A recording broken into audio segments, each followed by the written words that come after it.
Greetings, grammarians. Another awe-inspiring grammar lesson for you today. Let's do it now.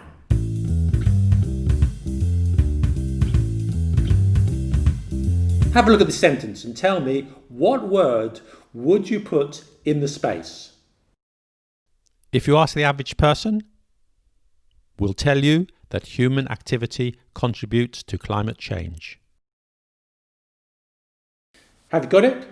What was your answer? Let me tell you that whatever answer you gave, you're going to make somebody angry.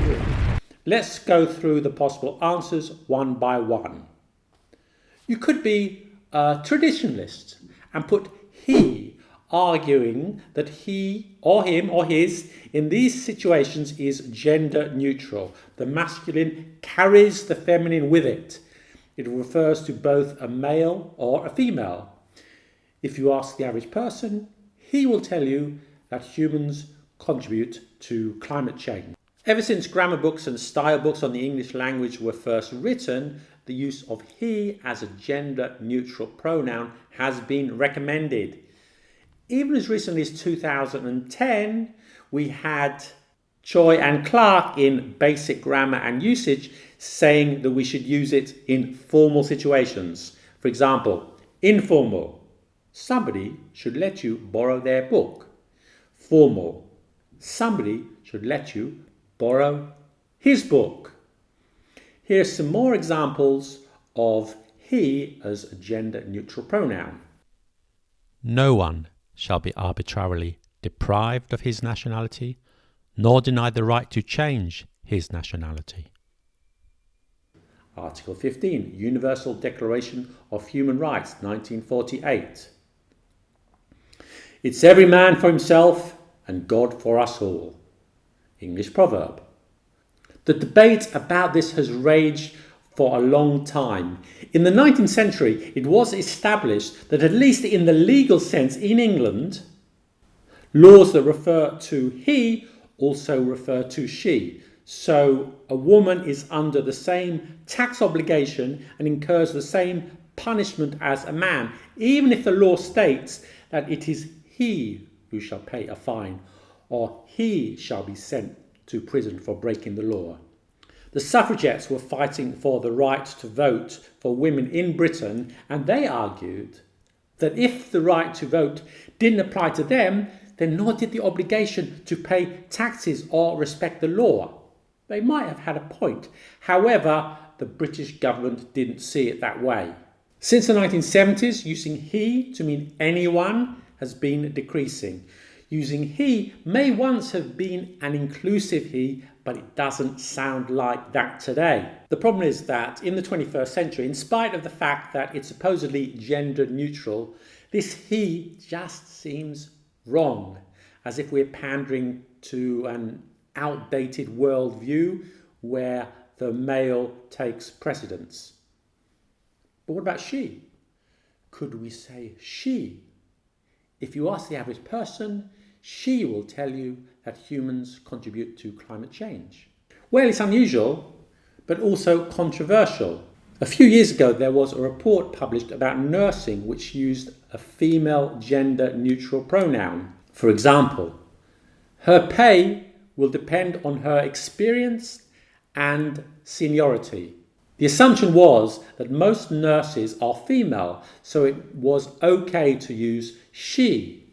Male nurses and many female nurses were unhappy with this assumption. I recently read Sapiens, a book by Yuval Noah Harari.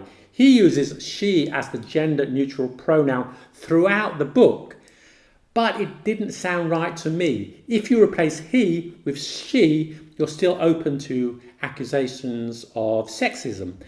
Its use felt like a political statement. It was like, hey, look what a non-sexist man I am. I'm using she as a generic pronoun. It detracted from an otherwise excellent book. The truth is that he or she is never gender neutral, despite what they say. So what about using both, he or she? Sometimes this works. Before recording this video, I searched my email, and here's one I got from Amazon. If you feel this is a mistake, contact the owner of the selling account and he or she can approve you as a sender. Amazon wrote this well because they sounds wrong here, but we'll come to they in a moment. I sometimes use he or she myself. In speaking, it sounds fine. Next time you meet a friend learning English, tell him or her to subscribe to Let Them Talk TV. It works better than they because we're talking about one person, not people in general. He or she works once or twice, but in a long text or talk, it starts to sound annoying and ugly. He or she this, he or she that. Next time you speak to your teacher, tell him or her that he or she is lovely, and if he or she has a problem with that, then he or she can speak with me after class. No, that doesn't work. It's every man for himself. It's every man or woman for himself or herself. No good.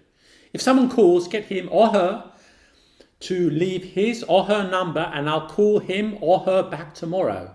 You see what I mean? Confusing for the reader and sounds ugly.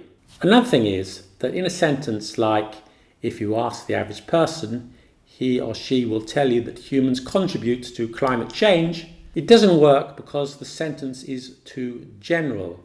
We are not discussing one person. It's about all people who believe a certain thing, not a single person, an owner, or one teacher. A further point is that some people consider he or she as too binary. If there is a third or a fourth sex, then it doesn't work. But that's a whole different thing, which is frankly beyond the scope of this video. What about inventing a new gender-neutral pronoun? This would solve the problem instantly. You could use shim or hesh. If you ask the average person, hesh will tell you that humans contribute to climate change. Interesting and grammatically perfect. Yes, it works. Problem solved. But hold on a minute. Attempts to artificially create a new pronoun for this purpose have so far proved unsuccessful. If you want to try it, good luck with that. I'm all for it. Because you know, it worked in Swedish. They had a similar problem to English. They had hon, which is she, and han, he, but no gender-neutral pronoun. So they invented one in 1966, hen. And I'm told it is now gaining traction. If you know Swedish, tell us more in the comments. So this kind of solution is not as far-fetched as it seems. Having said that, English is a far bigger language than Swedish. That brings us to they. Traditionally, style guides don't like it because you're using a plural noun with a singular verb. A study found that the average person looks at their phone 400 times a day. Everybody loves their mother. But the gender-neutral they, or their, or them, has been with us for hundreds of years, going all the way back to the 13th century. Shakespeare uses a singular there. There's not a man I meet but doth salute me as if I were their well-acquainted friend. Comedy of Errors, Act 4, Scene 3. Jane Austen uses a singular they and them no less than 63 times in her writings. But remember that the pain of parting from friends will be felt by everybody at times, whatever be their education or state. Sense and Sensibility. So this seems like a good solution, and it is in many cases. I use it myself. It's certainly the best answer to the original question. If you ask the average person, they will tell you that humans contribute to climate change. Or a sentence like, everyone must return to their seats. So using a singular they is acceptable, and it has history behind it. But, once again, it simply doesn't work all the time. Look at this sentence. Someone didn't sign their form. If they come back, tell them they have to sign it before they start school. Too many theys and theirs colliding, and by the end of the sentence you really feel like you're dealing with many people. It's too confusing for the reader. But it gets worse. What about this sentence? Was it Bob or Sarah that crashed their car and broke their leg? Is it a shared car? Or is it owned by just one of them? And is it a shared leg? That sentence won't work with the impersonal he either, by the way. Was it Bob or Sarah that crashed his car and broke his leg? We're really stuck with this one. What about this? If someone loves animals, they should protect them. No, they doesn't work in all cases. It's every man for himself becomes it's everybody for themselves. No, thank you. I won't say that. You know, there's no academy of the English language as there is in French and German and many other languages. So English writers have to rely on style guides and suggestions from other writers and their own instinct, which is what you'll have to do too.